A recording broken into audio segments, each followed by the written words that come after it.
I hadn't planned on sleeping in a cargo bay on a strange planet. Honestly, I hadn't planned on landing on a strange planet at all. But shuttle engines don't ask for permission before they fail. And the universe rarely checks whether you've had a rough week before handing you the next catastrophe. When my transport crashed into the dusty outskirts of Vesher 9, a world that smelled faintly of copper and starlight, I wasn't thinking about survival or diplomacy or the interstellar politics that had been brewing between Earth and the Vishari Empire. I was thinking about how tired I was. How every muscle in my body pulsed with exhaustion. I needed a place to sleep, nothing else. Just a warm corner, a blanket, maybe a protein bar if the universe was feeling merciful. Instead I found her. The cargo bay belonged to an abandoned Vishari skiff half buried in the sand dunes. Its hull was cracked, the engine long dead, but it offered shade from the planet's twin suns. I climbed inside, dragging my emergency pack, and collapsed onto a crate that hissed with escaping air. My vision blurred. Sleep hovered close.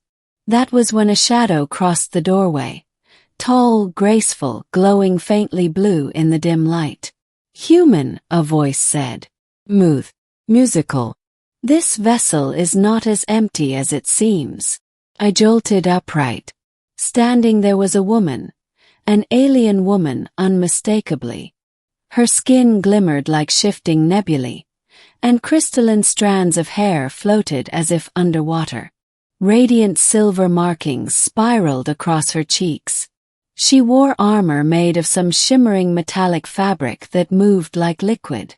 I recognized her immediately, even if I didn't want to believe it. Princess Araya Vesher, heir to the Vishari Empire, missing for months, and now staring directly at me as if I were the intruder. I didn't know anyone was here, I stammered. I just needed a place to sleep. Her glowing eyes narrowed, then softened. Sleep, she repeated, tasting the word like it was foreign. You came alone. Yes. Crash-landed. I swear I'm not here to cause trouble. Araya stepped inside, a faint hum surrounding her. The air tightened like static responding to her presence. If the Empire finds you, she said quietly, they will not believe that. Something in her tone, fear, urgency, pushed away my exhaustion. Why are you here? Everyone thinks you're dead. I am very much alive, she said with a faint, tired smile. But for how long depends on what happens next. She sat across from me. Her movements elegant even in the cramped wreckage. I fled the Empire, she said. My father intends to ignite the Starfall War, a war that will swallow your world and mine. I refused to take part. So he ordered my capture. And you've been hiding in a broken ship? It's safer than the palace, she replied dryly. We sat in silence for a moment. Outside, the wind howled across the dunes. Inside, the princess of a cosmic empire watched me with unreadable eyes. Then she said softly, "You are exhausted. Here." She extended a glowing hand. I don't think I should." Her expression shifted, firm but gentle. "You need rest, human. If you collapse, neither of us survives." Something warm pulsed from her palm, a soothing energy brushing my skin like a warm breeze. My eyelids drooped. But before sleep could claim me, a deep rumble shuddered through the wreck. Araya's head snapped toward the entrance. "They found me." "Who?" "Empire hunters." The cargo bay door exploded inward. Araya grabbed my wrist and pulled me close, closer than I expected, close enough that her breath brushed my ear. "Come with me," she whispered fiercely. Before I could protest, the world dissolved into streaks of blue light. We reappeared in a cavern beneath the dunes, glowing crystals jutting from the walls. My stomach lurched. "You teleported us." Gasp. "Shifted us through a pocket phase," she corrected, releasing my wrists slowly. But the hunters will track the energy trail soon. Great, I groaned. So we're still in danger, and I still haven't slept. A small smile curved her lips. You humans and your stubborn humor. Come. Araya led me deeper into the cavern, where an ancient Vishari device pulsed in the center. Half altar, half star map. This, she said, placing her hand on the glowing surface, is the celestial gate. My father would use it to open warpaths across the galaxy.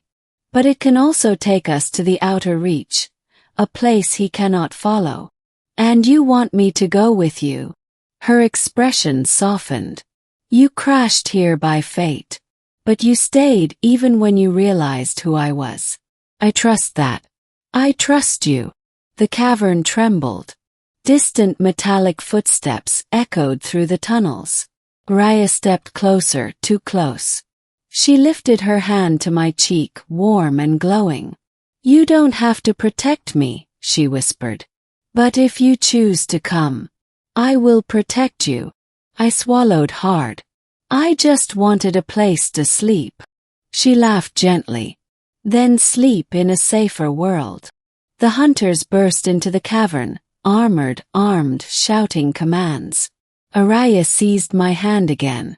Say the word, she said. I took a deep breath, one that carried exhaustion, fear, and something new. Let's go. She activated the celestial gate. Light engulfed us, brilliant, star-born, endless. When the world returned, we stood on a floating island of pale stone drifting above a lavender sea. Giant rings hung in the sky like the remains of ancient titans. Air shimmered with drifting lights that moved like fireflies made of galaxies. This, Araya said, her voice full of relief, is the outer reach. I stared, speechless. Beautiful didn't cover it. Unreal still fell short. Are we safe? Finally asked. For now. My father's power cannot extend here. I let myself sit, really sit, on the warm stone. My limbs finally relaxed.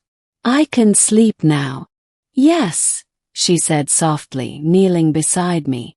Sleep as long as you wish. I will stand guard.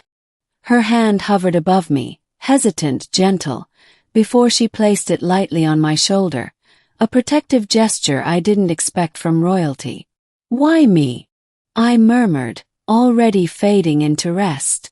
Because, she whispered, sometimes the universe puts the right souls together at the right moment. And because you did not run from me.